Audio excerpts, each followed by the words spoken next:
Major injury scare today at Lions training camp. They might have dodged a bullet. Let's talk about it.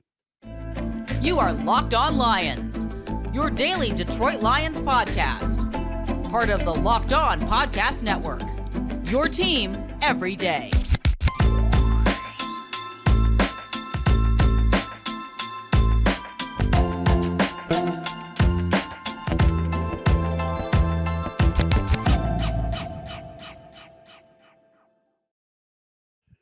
What's good, everybody? Matt Dery with you. It's Locked On Lions. Yes, on the Locked On Podcast Network on a Monday, July 24th and a Tuesday, July 25th. Training camp is underway. We got to get into it and discuss. And what was a pretty scary moment at camp this morning with CJ Gardner-Johnson. We'll get into that today, coming up right here on Locked On Lions. But thanks for checking us out, making us your first listen each and every day, right here on Locked On Lions. Also, our everydayers that are out there, we appreciate you. Follow me on Twitter at Dery Speaks, at Locked On Lions, on Threads at The Real Matt Dery, Matt Dery Facebook fan page where we post the podcast every day. And also, thanks for watching, subscribing, and checking us out for free on our Locked On Lions YouTube channel. The show today is brought to you by LinkedIn. LinkedIn Jobs helps you find the qualified candidates that you want to talk to faster. Post your job for free at linkedin.com/LockedOnNFL. That's linkedin.com/LockedOnNFL. To post your job for free. Terms and conditions do apply. Big scare today at practice. We'll get into that. Training camp is underway. A team hit the field on Sunday and today. So they've had 2 practices in the books yet. No pads yet. No fans yet. The fans will not be there until Saturday, which I find a little weird, but there you go. We also got to get into Dan Campbell yesterday admitting to the media that the hype train for this team is, quote, out of control, end quote. And also our Pro Bowl list of Lions that could be first-time Pro Bowlers is down to number 2 and number 1. We will get you first-time Pro Bowler is a Lion, number 2. Also coming up momentarily on the program today. All right, first and foremost, what happened today in training camp is something. Oh no, let me do this first. Hold on. Fix my, I'm rocking today my T Ford Strong shirt. For those of you that don't know, Tom Ford, or as he's known around Oakland circles, Oakland University, T Ford passed away on Friday. This man, longtime trainer, head athletic trainer, basketball. This man was a gem. All right. Tom Ford was incredible. And I called 2 years of games on Oakland broadcasts on radio and TV and got to know Tom. Tom's last year was my first year. And then my second year, they honored him and everything else. And we became buddies. Just an awesome guy that was battling ALS for like 6 or 7 years. And he lost the battle on Friday, but I was over today at the viewing and I had a chance to see Kathy and his family and everybody else. And they're in decent spirits, but I just wanted to send my condolences to everybody that was close with Tom Ford and rock the T Ford Strong shirt one last time here. I even wore it over there today. Just I felt like it was something I needed to do, but he was just so great to me and such a great guy and a great trainer and beloved at in the Oakland community. So I wanted to give a shout out to Tom Ford. Today, the Lions are back on the practice field this morning in Allen Park. And there was a major scare that took place. CJ Gardner-Johnson, the newest Lion defensive back, big signing this offseason, got a 1-year, $6 million deal, kind of a prove-it contract, really good career with the Saints and Eagles, went down onto the ground holding his right knee and had to be carted off the field. My phone was blowing up because you just kind of knew.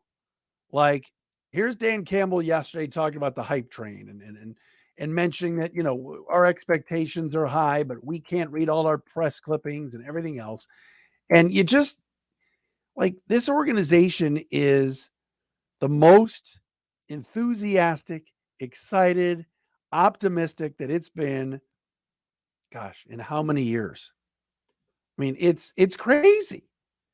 And to see a player go down with an injury that's going to have a huge impact on the team, is devastating. Now, it appeared as he was carted off the field and all the beat writers were there that they were all tweeting, and they were careful with what they were writing, but many of them said, this doesn't look good.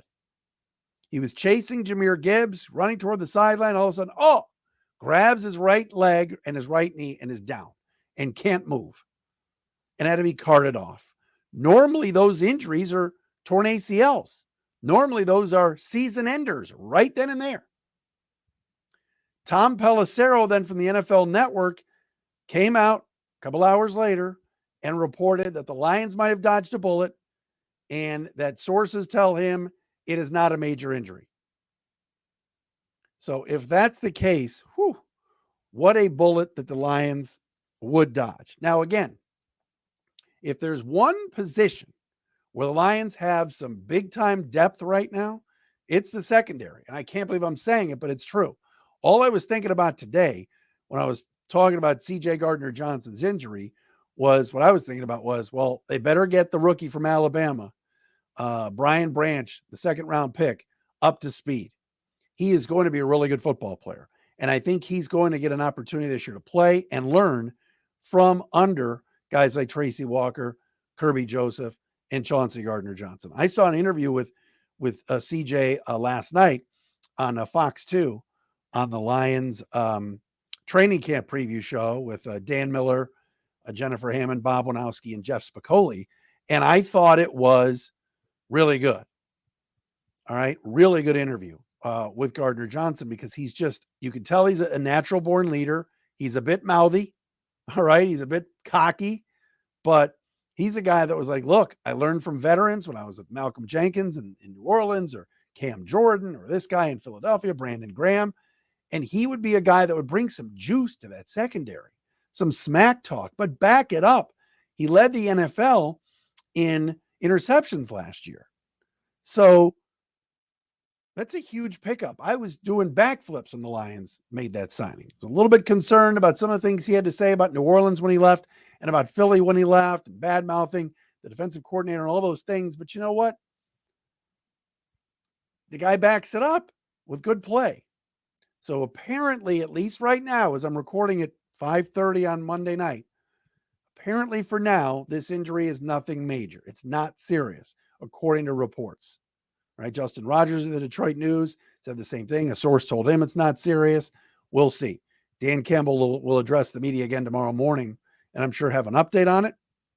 But this is why you can't get too overly crazy and excited about a season until you get through preseason and training camp because injuries happen. This was a non-contact injury where he was just chasing down Jahmyr Gibbs and grabs his leg. Might have planted wrong. Hopefully it's nothing severe and serious.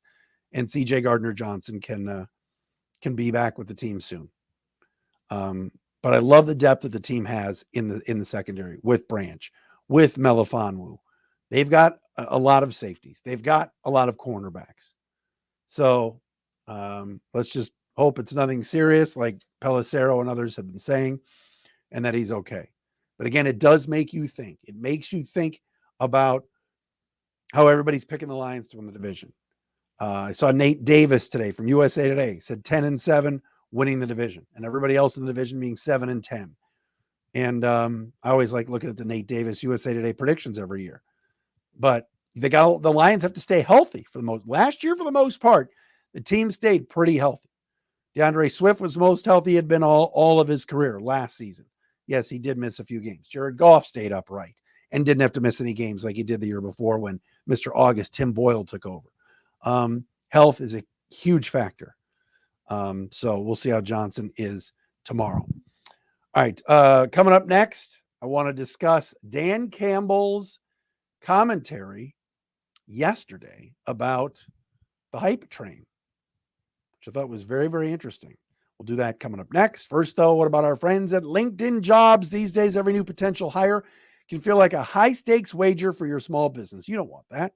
You want to be 100% certain that you have access to the best qualified candidates available. That's why you got to check out LinkedIn Jobs. LinkedIn Jobs helps find the right people for your team faster and for free. Follow me on LinkedIn, Matt Dery on LinkedIn, and you'll see I have the hiring a little circle around my name because we're hiring for my firm as well, looking for financial advisors. So add your job in that purple hashtag hiring frame to your LinkedIn profile, which I've already done. Spread the word that you're hiring. Simple tools like screening questions make it easy to focus on candidates with just the right skills and experience so you can quickly prioritize who you'd like to interview and hire. It's why small businesses rate LinkedIn jobs number one in delivering quality hires versus leading competitors. LinkedIn Jobs helps you find those qualified candidates you want to talk to faster. Post your job for free at linkedin.com/LockedOnNFL. That's linkedin.com/LockedOnNFL to post your job for free. Terms and conditions apply.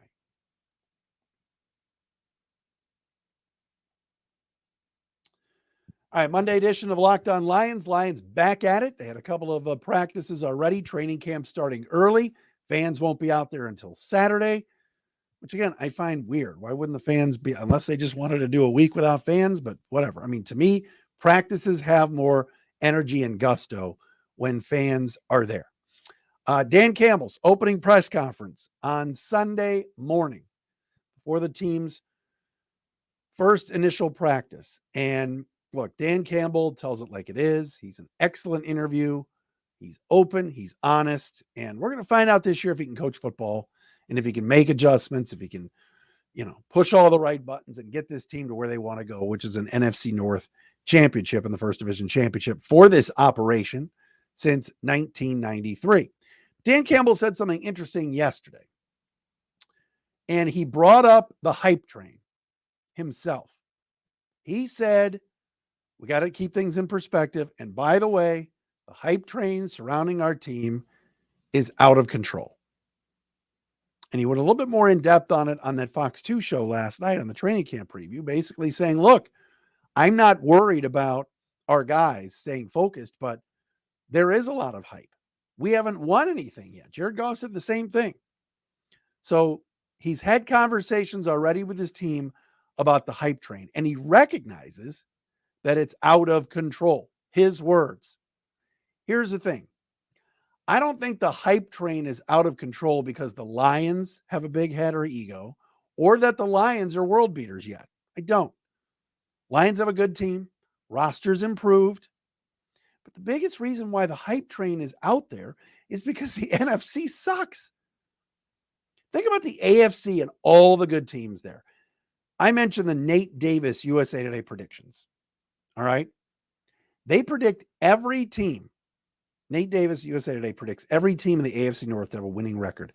He predicts the Browns to finish 10-7 and finish in last place. 10-7 in last place. Let me pull this up because I think I misspoke before about the Lions. But hang on. Did I say 10-7? 11-6, excuse me. The Lions at 11-6 at USA Today. Bears 7-10, Packers 7-10, Vikings 7-10. Every team in the AFC North, Bengals 12 wins, Ravens 11 wins, Steelers 11 wins, Browns 10 wins. For their predictions at USA Today, they have 1, 2, 3, 4, 5, 6, 7, 8, 9, 10 teams in the AFC finishing with double-digit wins. In the NFC, 4. San Francisco, Seattle, the Lions, and Philly. 4. So I get what Dan Campbell's doing, and I love it. He's telling his team, hype train's out of control. Let's cool it down a little bit. Not the team, but just the media and all the surrounding stuff. Be very wary of it. Don't get a big ego or head going into this year. We've got to stay with that underdog mentality. We've got to have guys like James Houston, who went from the practice squad to having to earn every snap that he played last year, having to have that same mentality this year. But the bottom line is the NFC has 4 teams. That's it. Predicted to win 10 or more games. And the Lions being one of them. The conference is there for the taking. Philadelphia, I think, is going to take a step back this year. All right. San Francisco is really good. Who's their quarterback, though? All right. The NFC South, whom the Lions are going to be going up against. New Orleans, Atlanta, Carolina, and Tampa Bay. Those teams aren't good. Those aren't good football teams. They're average. All of them. Tampa Bay is way below average. predicted to go 5-12 by USA Today's Nate Davis. So the hype train is there because the NFC is weak. This is like saying Tigers are in this thing. Well, yeah, because they play in the AL Central. I'm a Cleveland Guardians fan, as I've told you guys numerous times. We stink. We're not good. We're an average to below average team, a game under 500, only 3 games out of first place. So I think the hype train is there because people have to make predictions. They have to talk about who could be in the NFC Championship game. Those are 2 teams, and the Lions absolutely could play in that game. But if they're in the AFC, forget it. Lions aren't as good as Cincinnati, Baltimore, Miami.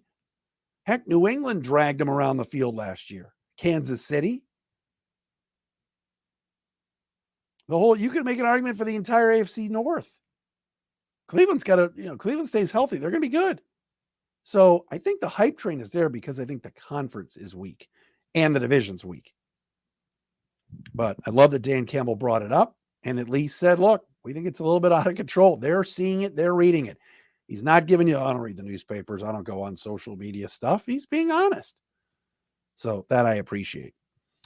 All right. We've mentioned Cam Sutton, David Montgomery, and Aleem McNeil as possible first-time Lion Pro Bowlers this season. Who comes in at number 2 on the list? We will tell you coming up next.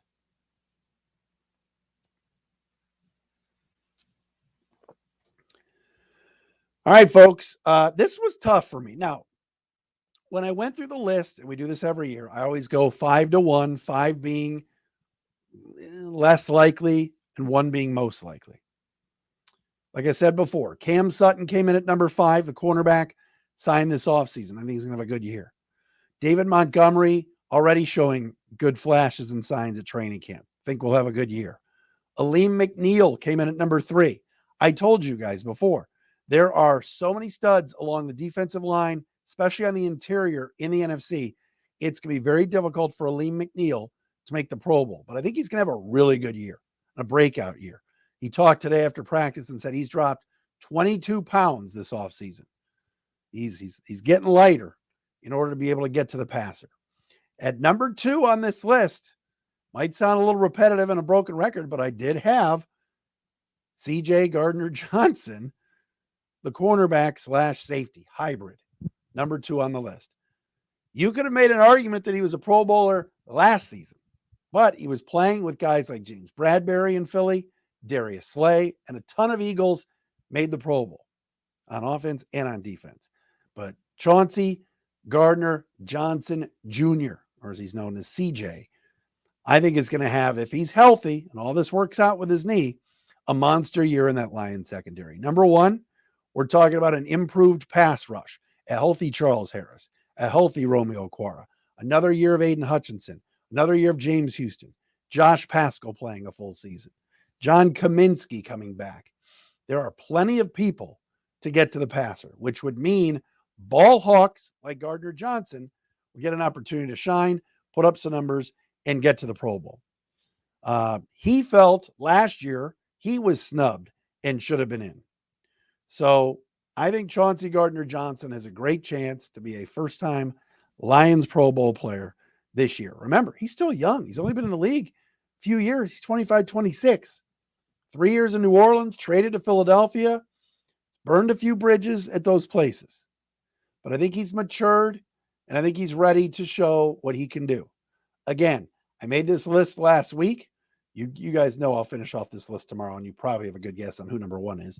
But this excludes, by the way, players that have been there before, like Penei Sewell, Jared Goff, Amon-Ra St. Brown, Jonah Jackson, and Frank Ragnow. But I love Chauncey Gardner-Johnson. Really love the interview you did on Fox 2 last night. And again, knock on wood, hopefully he's okay. And that injury today was nothing serious. But you just have to love the amount of depth in that secondary, the guys coming back, the veterans that were added. And I know Emmanuel Mosley is not with the team right now, still coming back from his ACL injury last year, and is not at training camp yet, but kind of rehabbing on this.